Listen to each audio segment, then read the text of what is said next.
શ્રી સ્વામિનારાયણ ભગવાનની જય, અક્ષર પુરુષોત્તમ મહારાજની જય, ગુણાતીતાનંદ સ્વામી મહારાજની જય, ભગતજી મહારાજની જય, શાસ્ત્રીજી મહારાજની જય, યોગીજી મહારાજની જય, પ્રમુખ સ્વામી મહારાજની જય, પ્રમુખ સ્વામી મહારાજ શતાબ્દી મહોત્સવની જય, અક્ષરધામ મહોત્સવની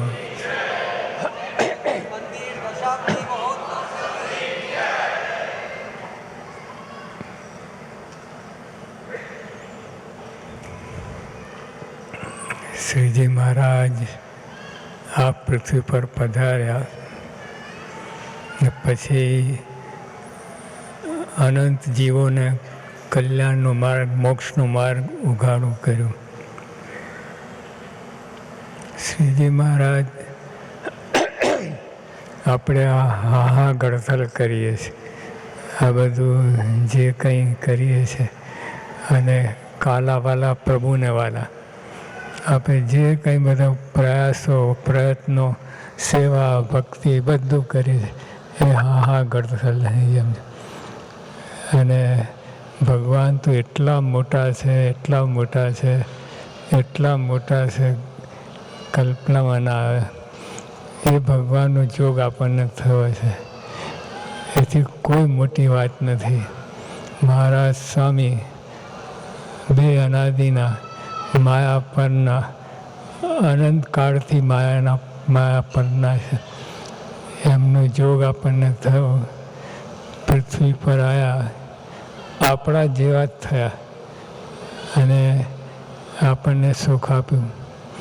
બધા ઘણાને જે ભાવે એમને ભજ્યા, પણ ભજન કર્યું. સ્વામિનારાયણ ભગવાન કે મારા માટે અણુ જેટલું કરો, અણુ જેટલું એન એટમ, તો મેરુ તુલ્ય માનું છું.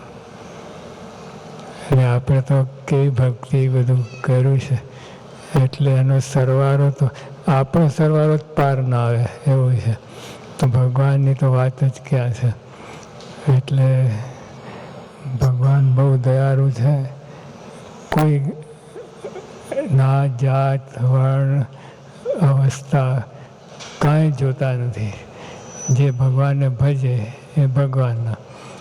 મહારાજે કહ્યું કે જે મારું ભજન કરે, સંતો હરિભક્તોનું ભજન કરે, એ બધાનું પરમ મોક્ષ થાય. એટલે આપણે બહુ મોટી વાત હાથમાં આવી છે. એટલે આપણા દર્શનથી બીજાને કલ્યાણ થાય એવી વાત થઈ ગઈ. તો આપણે તો જ્યાં જઈએ ત્યાં આપણું શુદ્ધ વર્તન હોય તો તમારા થકી જીવોનો મોક્ષ થાય, કલ્યાણ નહીં, મોક્ષ, આત્યંતિક કલ્યાણ. એવું આ સત્સંગનું પ્રતાપ છે. સત્સંગ બહુ મોટું છે. મહારાજે કહ્યું કે અષ્ટાંગ યોગ કરતાં પણ સત્સંગ વધારે છે. હવે અષ્ટાંગ યોગની ક્રિયા તો ભલભલા કોઈ સાધી ના શકે. ઘણા ગાંઠા અષ્ટાંગ યોગ સાધના કરી છે, પણ મહારાજે કહ્યું કે આ સત્સંગનો જોગ જેને થયો એ અષ્ટાંગ યોગથી પણ અધિક છે.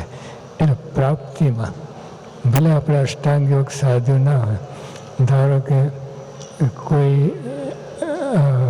દત્તક લે, દત્તક એડોપ્શન, તો એની અબજપતિ હોય, બધી મિલકત એના નામે થઈ જાય. એટલે આપણે એવું થયું છે, ભગવાનના યોગમાં આવ્યા અને અમને આપણે દત્તક લીધા.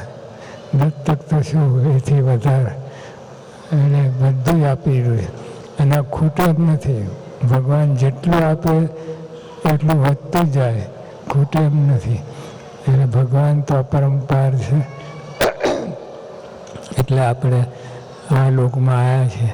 આપણે બધાનું કલ્યાણ ઈચ્છું, બધાનું ભલું ઈચ્છું, બધાનો રૂડો થાય એમ ઈચ્છું. બધા આપણે દુશ્મનનો પણ, જેવા માલ્કમ ગવર્નર હતા એ રાજવી પુરુષ હતા, પણ તોય મહારાજ પાસે માગ્યું કે મહારાજ મારા શત્રુનું પણ ભલું થાય.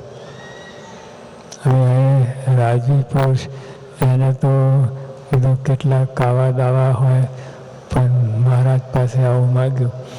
તો આપણે પણ કોઈ શત્રુ નથી આ દુનિયામાં, અજાત શત્રુ આપણે. અને બધાનું રૂડું થાય, ભલું થાય, આખી દુનિયાનું. પહેલાં આપણો દેશનું, આપણે અમેરિકા દેશનું, કેનેડા દેશનું વ્યક્તિ પાડી પડે, કેમ કે આખા બધાનું તો બહુ મોટું થઈ જાય.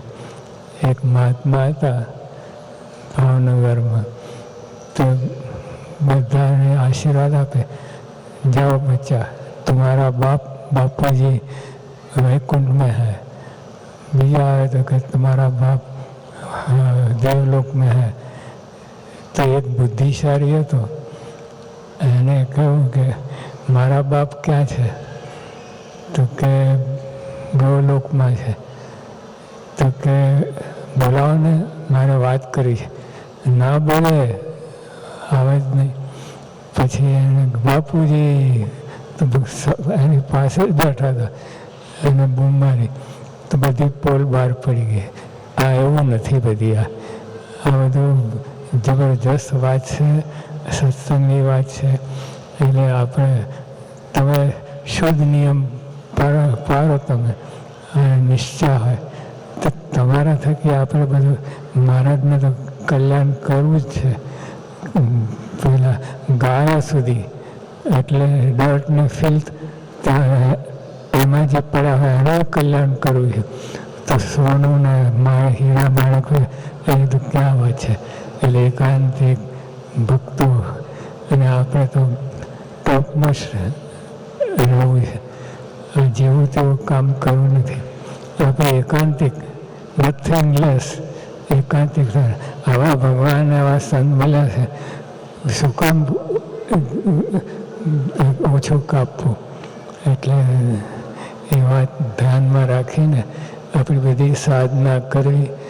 ભગવાન રાજી થાય, ભગવાન રાજી જેટલા રાજી થાય એટલે રાજી થાય એ ભગવાનનું ભગવાન પણ. એટલે આપણે એ બધાનું ભલું ઈચ્છું, બધા આખી દુનિયાનું. અને ગમે હોય, દુશ્મન હોય, બધું હોય. અને આપણે કોઈ દુશ્મન, ભગવાન એ ગમે જ નહીં. ભગવાનને ખબર પડે કે આની સાથે ફાવતું નથી, ભગવાનને તમારી સાથે નહીં ફાવે. એટલે આપણે જાણ, બધા સત્સંગમાં તો આપણે બધા સાથે ફાવવું જોઈએ. ચરણની રજ લેવી જોઈએ માથે, અને મોટા માનવા જોઈએ. પછી નાની સૂની વાત ક્યાં. એટલે આપણે તમારે ઉદાર દિલ થાય, આપણું આવી ભાવના થાય તો ભગવાન પણ કેટલું બધું આનું જેટલું કરે તો મેરું જેટલું માને. અને ભગવાન ક્યારે ભૂલતા નથી એ વાતને. આનું જેટલું કરે ભગવાન ભૂલતા નથી.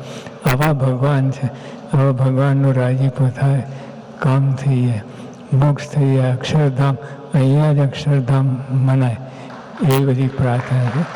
એટલે બધા યુવકો, બાળકો જે હમણાં બધા નૃત્ય કર્યું, બધું કર્યું, બધે આગળ અસલ પ્રભુ કાલાવાલા પ્રભુને વાલા એ ભગવાનને ગમે, એટલે આપણી ભક્તિ સ્વીકારે છે.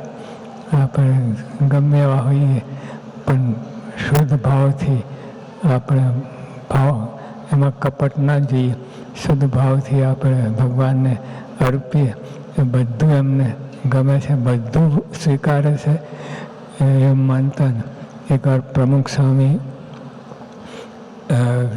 એક સભામાં સ્વામીએ જાહેરાત કરી હતી કે મારે તો બધાને મળવું છે, બધાને એક એકને, પણ સમય નથી અને સગવડ નથી.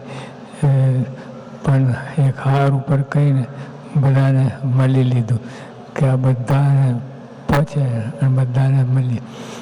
એટલે આપણે પણ અત્યારે પ્રમુખ સ્વામી મહારાજ જે ભાવના આપણે કરી એટલે આપણે કોઈ ઓછું લાવતા નહીં, બધાને જ આપણે મળ્યા છીએ એ જ્ઞાનથી.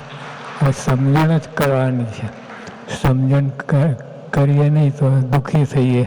આપણને એમ થાય કે મને મળ્યા ના મળ્યા, પધરામણી કરી નાખે, એવું બધું બધા દેહના ભાવ પ્રગટ થાય અને બધું દોડાઈ જાય. એટલે આપણે એ સમજણ કરવી. સમજણથી બધા આપણે પાસે છે, બધા કોઈ દૂર નથી. શ્રીજી મહારાજે કહ્યું મારી આજ્ઞા પાડે એ મારી પાસે જ છે. એમ પતંગ હોય, પતંગ ચડાવીએ, હવે 1 માઇલ દૂર જતી રહે પતંગ, પણ દોરી તમારા હાથમાં છે, આમ કરે પતંગ આમ કરે. અને મોટો પતંગડો હોય અને તો બાજુમાં હોય અને દોરી કટ તો ગમે એટલો આંચકો મારો એક દોરો ખસે નહીં પતંગ. તો જો પાસે કે દૂર કોઈ વાત નથી. તો આજ્ઞામાં વચનમાં રહીએ તો દૂર હોય તો પાસે છે, અને આજ્ઞામાં ના રહે તો પાસે છે તો દૂર છે. એટલે સમજણ, અને આ સમજણ અત્યારે કરવાની એવી નથી, મહારાજના વખતથી આવી સમજણ છે.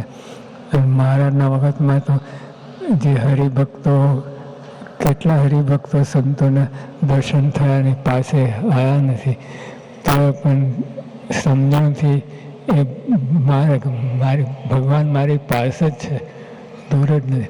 એટલે આ વચનને આ એમની આજ્ઞામાં રહીએ. મહારાજે કહ્યું કે મારા વચન એ મારું સ્વરૂપ છે, અને મારા અક્ષરધામ કરતાં પણ અધિક એવું ભગવાને કહ્યું. એટલે આપણે સમજણથી સેવા ભક્તિ બધું ચાલુ રાખજો. દૂર પાસ કે કોઈ વાત નથી, ભગવાન બધું ગમે છે. અને આપણે સેવા ભક્તિ દિલથી, હૃદયથી, શ્રદ્ધા, પ્રીતિપૂર્વક, પ્રેમ ભાવથી કરતા રહો. ભગવાન બધું શીખાય અને એ જ ભગવાનને ગમે છે. દંભી કપટી હોય ભગવાન છીછી કરે, જતો રહે, આવું થાય. તો જો આપણે ખૂબ ભાગ્યશાળી છીએ. લાભમાં જ પડ્યા છે. પછી લેતા આવડે તો. સહજાનંદ સ્વામી મહારાજજીએ આ દશાબ્દી મહોત્સવ બહુ શાનદાર ઉજવી ગયું. અને શ્રીજી મહારાજ અને ગુણાતીત ગુરુને ગમવું એટલે હવે આપણે આખી જિંદગી એમના ગમતામાં રહેવું.